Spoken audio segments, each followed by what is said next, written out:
Europe will need to maintain high interest rates for several years to tame inflation. That's the assessment from the International Monetary Fund in its twice-yearly economic outlook for the region. Overall, growth in Europe is expected to slow from 2.7% in 2022 down to 1.3% this year, improving only marginally to 1.5% in 2024. And while rising wages are helping Europe's economic recovery, they also risk stoking further inflationary pressures.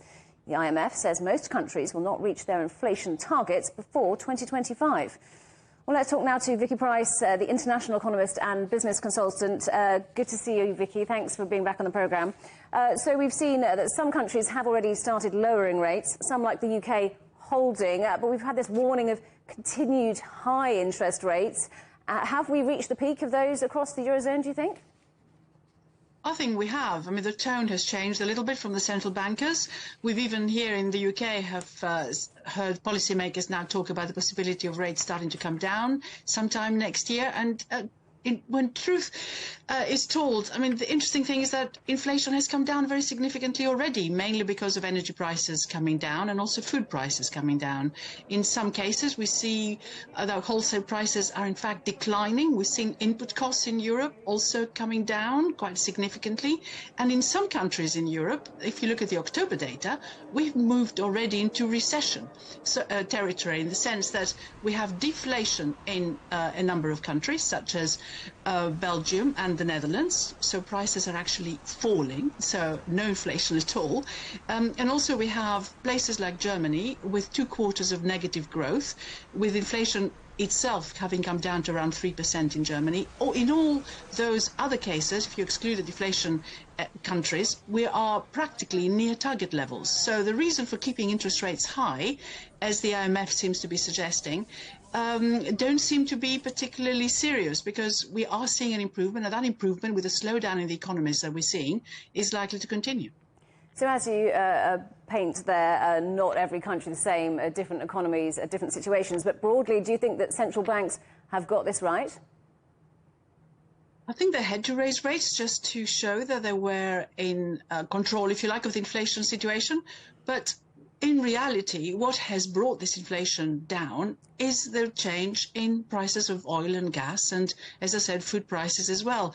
So far, nothing of the drop that we've seen is directly related to what is happening to interest rates. And if you look at what's happened in Europe and in the Eurozone, you can see very clearly that that very substantial drop in energy costs in particular has been the main reason for what we've seen so far. The real concern is what's going to happen next. If the central banks continue to keep interest rates where they are, then we are likely to see, probably in the Eurozone, recession continuing over the next few quarters.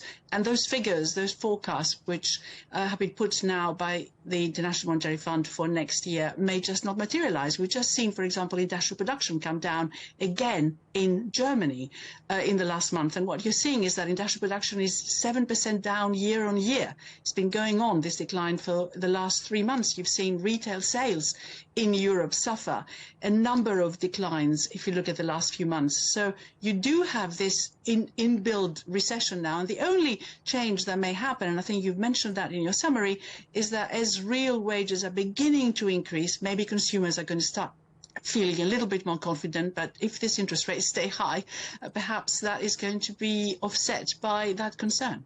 So rising wages on the horizon, as you say there, so good news potentially to kickstart economic recovery. But how can countries manage that while also keeping a lid on inflation? It is obviously a question that they have to address, particularly when it comes to wages maybe starting to increase in real terms. But in reality, inflation is coming down. So I think perhaps we can put that to one side and worry a lot more about the possibility, of course, of things in the Eastern Mediterranean maybe leading to new increases in oil and gas prices. That's a possibility. But if we can leave that aside, the slowdown in the economy that is happening is bound to bring that slowdown in inflation as well. So I think we can feel reasonably confident that the cycle is turning, and also a reminder to the central banks, I think, that we don't have to meet the target of inflation of 2% every year, as long as you're moving towards it, as long as you're around it over a number of years, then I think that should be sufficient. So I think the hints are coming already and will intensify that perhaps we have seen the peak. So hopefully no further rises for interest rates, which also will help, of course, businesses, which are suffering quite significantly right now. Vicky, great to get your thoughts today. Thank you for joining us. That's Vicky Pryce, the international economist and business consultant.